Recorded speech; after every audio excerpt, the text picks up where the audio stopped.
አንዳንዶች የኢየሱስ ደም ይሸፍናል። የት አለ? ሳይበላ ሳይጠጣ። ስጋዬ እውነተኛ መብል ደሜም እውነተኛ መጠጥ ነው። እውነት እውነት እላችኋለሁ ስጋዬን ካልበላችሁ ደሜን ካልጠጣችሁ የዘላለም ሕይወት የላችሁ። ስለ ስጋው ስለ ደሙ አይደለም እኮ የሚናገረው፣ ስለ እምነት ነው የሚናገረው።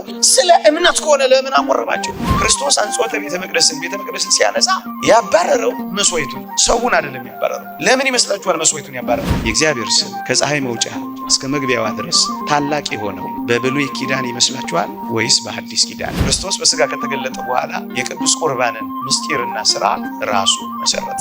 ለዋናው ምሳሌ የሚሆን አይደለም እየሰጠን ያለው፣ ዋናውን ስጋ ዋናውን ደም ነው የሰጠው። ስጋዬ ያለው ስጋው ባይሆን፣ ደሜ ያለው ደሙ ባይሆን፣ ቅዱስ ዮሐንስ ስጋው እኮ ያለው ለዚህ ነው፣ ደሙ እኮ ያለው ለዚያ ነው ብሎ አይተረጎምም ነበር?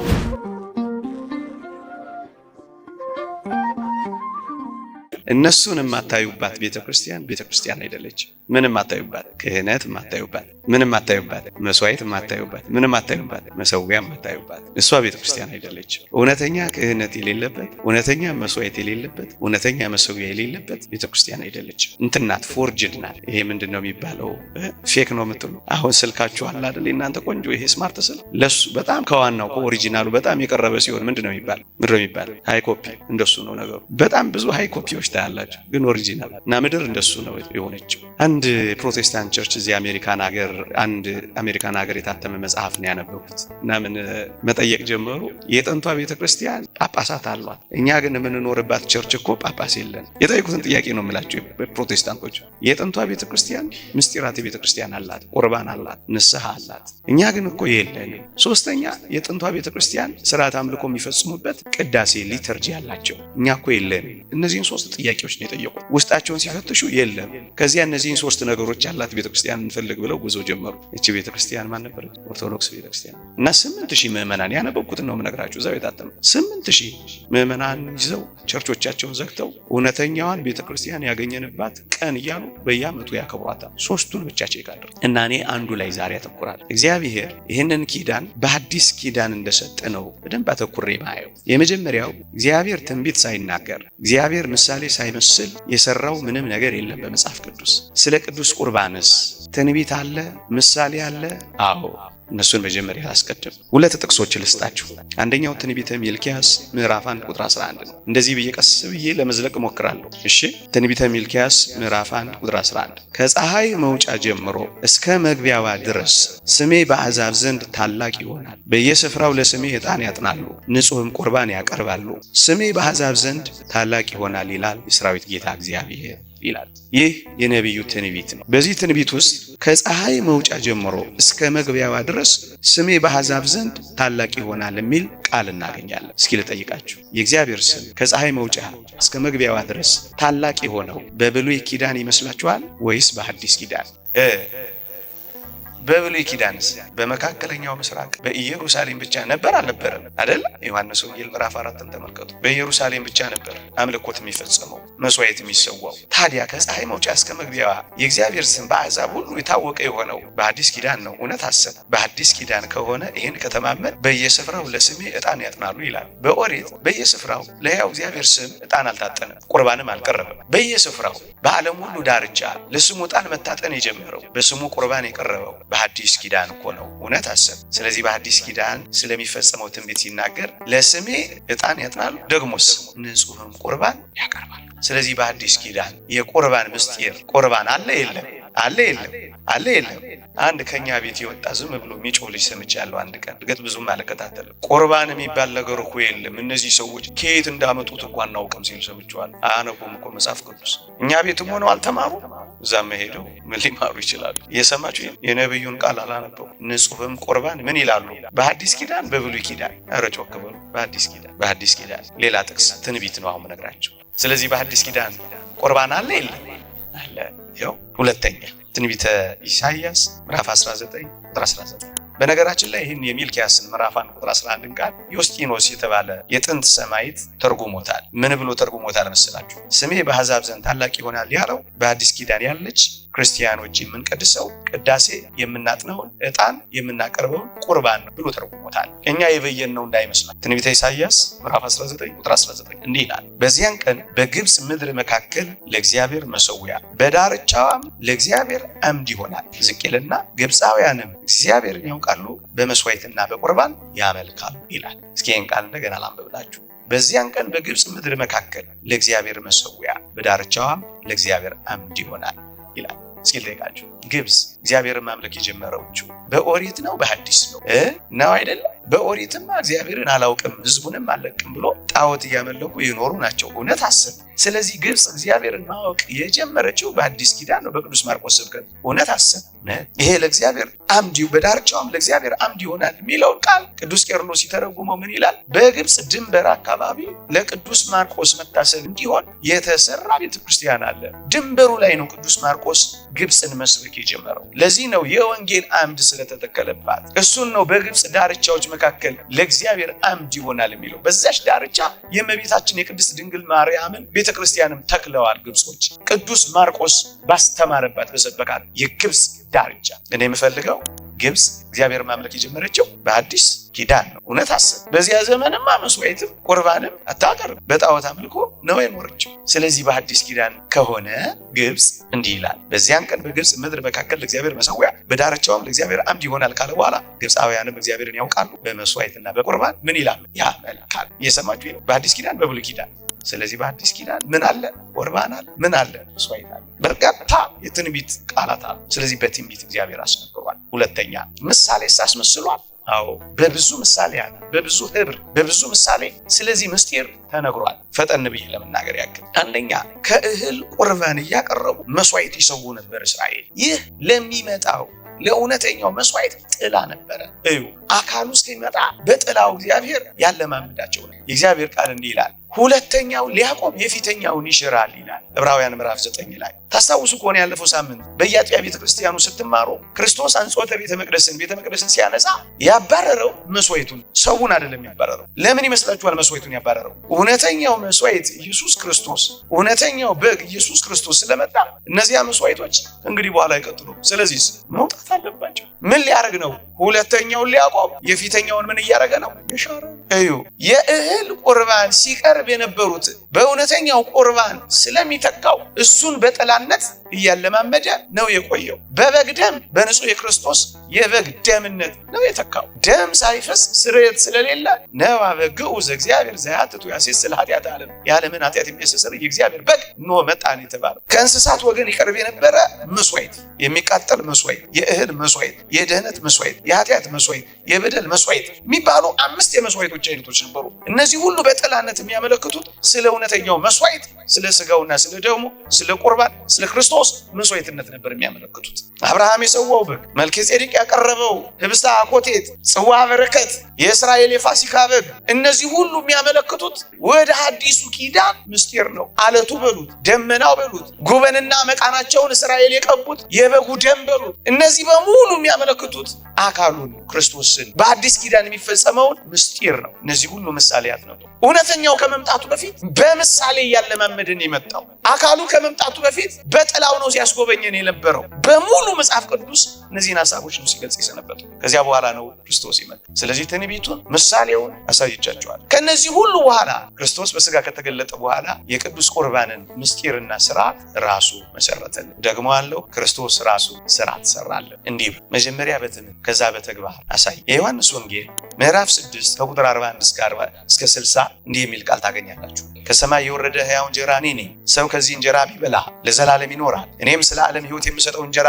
ስጋዬ ነው። ስጋዬ እውነተኛ መብል፣ ደሜም እውነተኛ መጠጥ ነው እያለ ይቀጥላል። ከመሰቀሉ በፊት መከራ ከመቀበሉ በፊት እቺን ምድር ከመልቀቁ በፊት ለሐዋርያት ያስተማረው ጽኑ ትምህርት ቢኖር ይሄ ዮሐንስ ወንጌል ምዕራፍ 6 ከቁጥር 41 ጀምሮ ያለው ትምህርት ነው። ምን የሚለው? ስጋዬን የሚበላ ደሜን የሚጠጣ የዘላለም ሕይወት አለው፣ እኔም ከእርሱ ጋር እኖራለሁ፣ እርሱም ከኔ ጋር ይኖራል፣ በመጨረሻውም ቀን አስነሳዋለሁ፣ ሕይወትም ሰጠዋለሁ ብሎ አስተማራቸው። በትምህርት መሰረተ። ታስታውሱ ከሆነ ምስጢራተ ቤተክርስቲያን በሙሉ ክርስቶስ መጀመሪያ በትምህርት አስተምሯቸዋል። ምስጢረ ጥምቀት ተምራችኋል።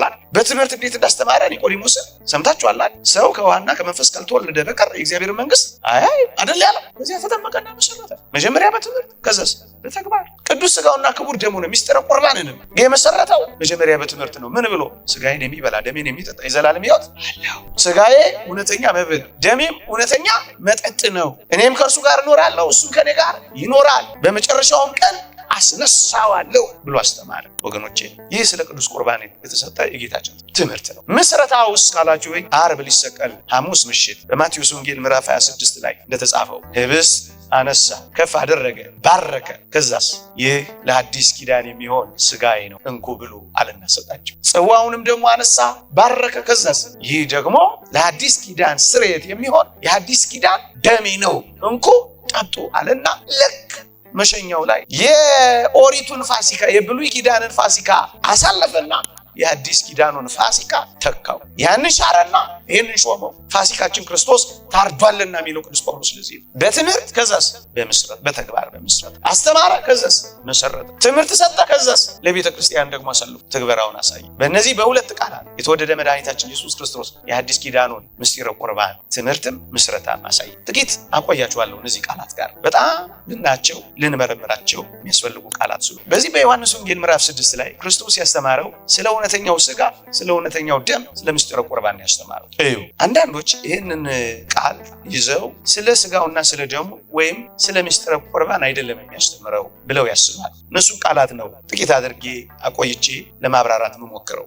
ክርስቶስ ያለው ሥጋዬ ነው ያለው። ሥጋዬን የሚወክል ነው አይደለም ያለው። አንዳንዶች የሥጋውና የደሙ ሪፕሬዘንታቲቭ ወኪል ነው እንጂ ሪል ፍሌሽ ሪል ብለድ እውነተኛ ሥጋ እውነተኛ ደም አይደለም ብሎ ክዷል አንደኛው ቤተም። ሌሎቹ ክርስቶስ ግን ያለውን ተመልከቱ። የሥጋዬ ምሳሌ ነው አይደለም ያለው፣ ወይም የደሜ ወኪል ነው አይደለም ያለው። ምንድን ያለው? ሥጋዬ። ምንድን ያለው? ደሜ ብቻ ነው ያለው። እሱ ካለ ልናምን ይገባናል ብለው የሚጨቃጨቁ ብዙ ሰዎች እሱ እያለ እንኳን ወኪል ምሳሌም አይደለም ያለው። ሥጋዬ ይህ እውነተኛ ሥጋ እውነተኛ መጠጥ ነው ያለው። እውነተኛ ሪል እውነተኛ ምሳሌ ወይም ወኪል አይደለም።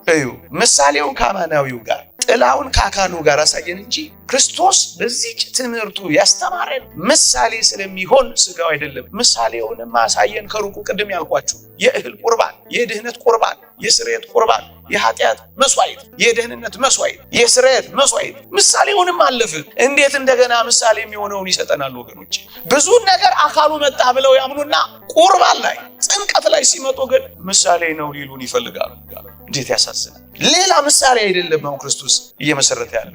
ለዋናው ምሳሌ የሚሆን አይደለም እየሰጠን ያለው። ዋናውን ሥጋ ዋናውን ደምን የሰጠው ይህ ይላል ለአዲስ ኪዳን የሚሆን የኃጢአት ስርየት ደሜ ነው ያለው። መቼ? ዓርብ ላይ የሚፈሰው ለአዲስ ኪዳን የፈሰሰው ደም ዓርብ ላይ ነው። ሐሙስ ምሽት ላይ ሆኖ ግን እንኩ ለአዲስ ኪዳን የሚፈሰው ደሜ ይህ ነው።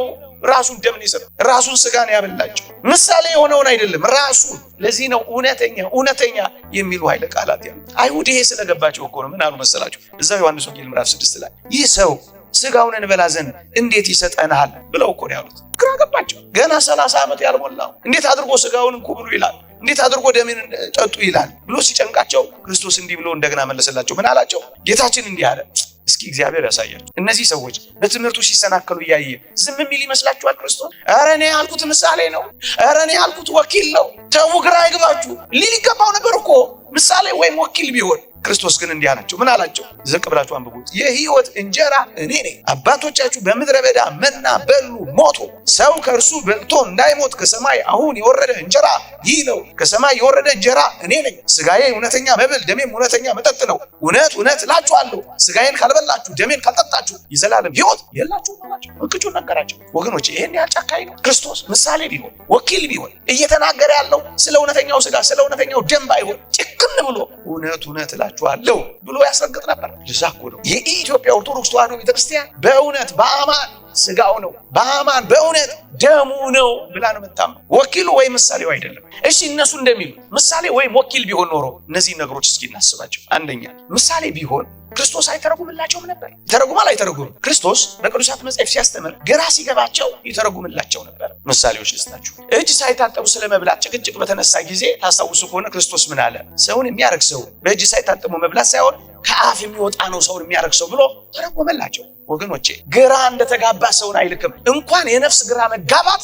የሥጋ መራብን እንኳን ክርስቶስ እኮ አይተው እንዲሁ ሊተዋቸው ስላልወደደ እንጀራ የሚበላ አንዳች ነገር የላችሁም ምን አቅርቡላችኋል ይላል። እንኳን በነፍስ ግራ ተጋብተው ምሳሌ ነው፣ ወኪል ነው፣ ሪፕሬዘንታቲቭ ነው፣ ሲምቦል ነው እያሉ እየጮሁ እንዲሄዱ ሳይሆን ወዳቸው እንኳን እንዲራብ አይፈቅድላቸውም፣ አጥግቦ ነው የሚልካቸው። ነገሩ ምሳሌ ቢሆን ኖሮ፣ ነገሩ ወኪል ቢሆን ኖሮ ክርስቶስ ይተረጉምላቸው ነበር። ታስታውሳላችሁ? ከፈሪሳውያን እርሾ ተጠበቁ ሲላቸው ግራ በገባቸው ጊዜ ከፈሪሳውያን ክህደት እንዲጠበቁ ነው የነገራቸው። ስለ እንጀራ አለመሆኑን ገልጾልታል። ይተረጉምላቸው ነበር። እንዲሁ አይልካቸውም ነበር። እንዲሁ አይልካቸውም። ታስታውሳላችሁ? ኒቆዲሞስን ዳግመኛ ልትወለድ ያስፈልጋል ካለው በኋላ እንዴ እናቴ ሆድ ውስጥ ገብቼ እንደገና እወለዳለሁ አለ። አይደለም ሰው ከውሃና ከመንፈስ ካልተወለደ በቀር የእግዚአብሔር መንግስት አይወርስም ብሎ ተረጎመው። እየሰማችሁኝ ነው? አያችሁ? ክርስቶስ ዋና መሰረታዊ ጉዳዮች ተርጉሞ ነው የሚያስተምረው። ምሳሌ ቢሆን ወኪል ቢሆን ፕሮቴስታንቶች እንደሚሉት በቃ ዝም ብዬ ልበለው እና እንደዚህ ብሎ አውራም ነበር። ክርስቶስ አይተረጉም ነበር። ሁለተኛ እሺ ኢየሱስ ክርስቶስ አይተርጉም። የጌታችንን ንግግሮች በመተርጎም የሚታወቅ የዚህ ወንጌል ጸሐፊ ቅዱስ ዮሐንስ በረከቱ ይደርብንና አይተረጉመው ነበር። እየሰማችሁኝ ነው? ቅዱስ ዮሐንስ ጌታችን የተናገራቸው ንግግሮች ሳይተረጉም አያልፍም ነበር። በተለይ ግራ ያጋባሉ፣ እንግዳ ይሆናሉ ብሎ ቢያስባቸው ይተረጉማቸው ነበር። ምሳሌ ልስጣችሁ። ታስታውሳላችሁ? እዚህ ዮሐንስ ወንጌል ምዕራፍ 2 ላይ አይሁድን ምን አላቸው? ይህንን ቤተ መቅደስ አፍርሱት በሶስተኛው ቀን ብሏል አላለም? አይሁድ እንዴ 46 ዓመት የፈጀውን ቤተ መቅደስ እንዴት አድርገህ ነው በ3 ቀን አስነሳዋለሁ የምትለው ብለው ግራ ተጋቡ። ያን ጊዜ ምን እንደሆነ ታውቃላችሁ? ተረጎመላቸው። ማን? ቅዱስ ዮሐንስ ምን ብሎ? እርሱ ግን ስለ ሰውነቱ ቤተ መቅደስ ይናገር። ተረጎመ አልተረጎመም? ወገኖቼ እውነት ስጋዬ ያለው ስጋው ባይሆን፣ ደሜ ያለው ደሙ ባይሆን፣ ቅዱስ ዮሐንስ ስጋው እኮ ያለው ለዚህ ነው፣ ደሙ እኮ ያለው ለዚያ ነው ብሎ አይተረጎምም ነበር? ሌላ ላሳያችሁ። ዮሐንስ ወንጌል ምዕራፍ 12 ላይ ጌታችን እንዲህ ብሎ ተናገረ። እኔም ከምድር ከፍ ያልኩ እንደሆነ ሁሉን ወደ እኔ እስባለሁ ብሎ ተናገረ። ግራ ገባቸው። ምን ማለቱ ነው? ከምድር ከፍ ያልኩ እንደሆነ ሁሉን ወደ እኔ እስባለሁ ሲል ግራ ገባቸው። ቅዱስ ዮሐንስ ተረጎመ። ምን ብሎ? እንዴት ባለ ሞት ይሞት ዘንድ እንዳለው ሲያመለክት ይህን ተናገረ ይላል። በመስቀል ላይ ተሰቅሎ ከምድር ከፍ ብላ በአየር በሰማይ ላይ የምትፈጸም ሞት እንደሚሞት ተናገረ። እንዴት ባለ ሞት ይሞት ዘንድ እንዳለው ሲያመለክት ይህን ተናገረ። ተረጎመ። እየሰማችሁኝ ነው? እውነት ቅዱስ ዮሐንስስ አልተረጎመም ነበር? ምን ብሎ? ስጋው ባይሆን ይልቁኑ የስጋው ምሳሌ ቢሆን፣ ወኪል ቢሆን የስጋው ወኪል ነው የስጋው ምሳሌ ነው ብሎ መተርጎም ማን ይከለክለው ነበር? ሁለተኛ ሶስተኛ ቅድም ያልኩት ልድገመው። እውነት እነሱም እንደሚሉት አንዳንዶች እንደሚሉት ምሳሌና ወኪል ብቻ ቢሆን ኖሮ ክርስቶስ ይህን ካስተማረ በኋላ አይሁድ ሁሉ ስጋው ደሙን ለመቀበል ስላልቻሉ ሙልጭ ብለው ሄዱ። የሰማችሁ ሄዱ።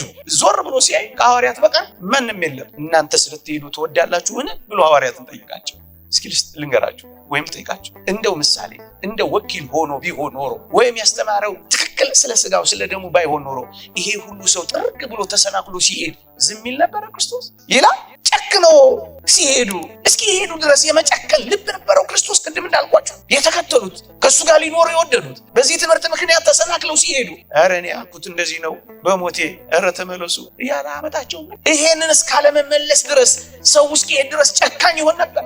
ሶስተኛ አራተኛ ክርስቶስ በቃል አስተማረ አላልኳችሁ? መጀመሪያ በቃል አስተማረ አላልኳችሁ? በቃል ያስተማረውን እውነት ምሳሌ፣ እውነት ወኪል ወይም ደግሞ የተለየ ነገር እነሱ እንደሚሉት እምነት ይላሉ፣ በኋላ እመጣበታለሁ ቢሆን ኖሮ በተግባርስ ያሳይ ነበር። ቅድም እንዳልኳችሁ እዚህ ማቴዎስ ወንጌል ምዕራፍ 26 ቁጥር 26 ላይ ስሙኝ በሞቴ ነገሩ ምሳሌ ወይም ወኪል ወይም ስለ እምነት የተናገረው ቢሆን ኖሮ ለምን ያቆርባቸዋል? ክርስቶስ ለምን ስጋውን ይሰጣቸዋል? ምን እንዳደረገ ታውቃላችሁ? ቅድም እንዳልኳችሁ ልክ ዓርብ ሊሰቀል ሐሙስ ማታ ምንድን ያደረገው? ፋሲካውን ራት በልተው እንደጨረሱ የአዲሱ ኪዳን ምስጢረ ቁርባንን ሰጣቸው። ምን አላቸው? እንዲህ ይላል ሲበሉም ኢየሱስ 26 ማቴዎስ ሲበሉም ኢየሱስ እንጀራን አንስቶ ባረከ፣ ቆርሶም ለደቀ መዛሙርቱ ሰጠና እንካችሁ ብሉ፣ ይህ ስጋዬ ነው። ጽዋውንም አንስቶ አመስግኖ ሰጣቸው፣ እንዲህ ማለት ሁላችሁ ከእርሱ ጠጡ፣ ስለ ብዙዎች ለኃጢአት ይቅርታ የሚፈስ የአዲስ ኪዳን ደሜ ይህ ነው አላቸው ይላል። እየሰማችሁኝ ነው? እሺ ምሳሌ ከሆነ እሺ ወኪል ከሆነ እንዴት አድርጎ ነው በሐሙስ ምሽት ብሉ ጠጡ ብሎ ስጋዬ ነው ብሉ? አያችሁ፣ ስጋዬ ነው ብሎ አስተምሯቸው። እውነተኛ ስጋ እውነተኛ ደም ነው ብሏቸዋል። አሁንስ አቆረባቸዋ፣ ሰጣቸዋ። ምን ብሎ? ይህ እውነተኛ ለአዲስ ኪዳን በጣም ይገርም ቃል ነው። ሁላችሁ ከእርሱ ጠጡ፣ ስለ ብዙዎች ለኃጢአት ይቅርታ የሚፈስ የሐዲስ ኪዳን ደሜ ነው። ልብ በሉ፣ ለኃጢአት ይቅርታ የሚፈሰው የዓርቡ ደም ነው ብሎ ነው የሰጣቸው። ደሙ ነው። ምሳሌ ከሆነ ወኪል ከሆነ ደሜ ነው ብሎ እንዴት ይሰጣቸዋል? እንዴት ያቆርባቸዋል? ትምህርት ብቻ ከሆነ እምነት ብቻ ከሆነ በተለይ አዲስ የመጡት እነዚህ የሚንፈራገጡት ተሐድሶች ስለ ስጋው ስለ ደሙ አይደለም እኮ የሚናገረው፣ ስለ እምነት ነው የሚናገረው። እምነትን ተቀበሉ ነው የሚላቸው ዮሐንስ ወንጌል ምዕራፍ 6 ላይ ይላሉ። ስለ እምነት ከሆነ ለምን አቆረባቸው? ለምን አበላቸው? ለምን አጠጣቸው? ለምን? የሚበላ የሚጠጣ ሐሳባዊ አይደለም። አንዳንዶች የኢየሱስ ደም ይሸፍናል። የት አለ? ሳይበላ ሳይጠጣ የት አለ? አበላቸው እንበላለን፣ አጠጣቸው እንጠጣለን። ይሄ ነው ስጋውና ደሙ። ባይሆን ኖሮ ምሳሌ እምነት እነሱ እንደሚሉት ወኪል ምናምን ቢሆን ኖሮ ለምን ያበላቸዋል? ለምን ያጠጣቸዋል? ለምን ሊሄድ ሲል የመጨረሻው ስራ ያደርገዋል ክርስቶስ የኪዳኑን የማዳኑን ኪዳን እያጸናል። አራተኛ አምስተኛ ክርስቶስ ሲሰናበት በመጨረሻው ጊዜ በምሳሌ ተናግሮ ያውቅ። እየሰማችሁ ነው። እያበቃ ትምህርቱን እየጨረሰ እያጠናቀቀ በመጨረሻው ሊሰቀል አካባቢ በምሳሌ ተናግሮ አያውቅም ክርስቶስ። ዮሐንስ ወንጌል ምዕራፍ 16 ቁጥር 29 ላይ እንዲህ የሚል ቃል ታገኛላችሁ። አሁን በምሳሌ አይደለም በግልጽ ትናገራለህ አሉት ይላል ሐዋርያው። ሊሄድ ሲል በምሳሌ አይደለም። በምንድን ነው የተናገረው? በግልጽ። ለማብራራትም ጊዜ የለም እኮ በዛች ምሽት። ምሳሌ ወኪል እምነት የሚባል ነገር የለም ወገኖች።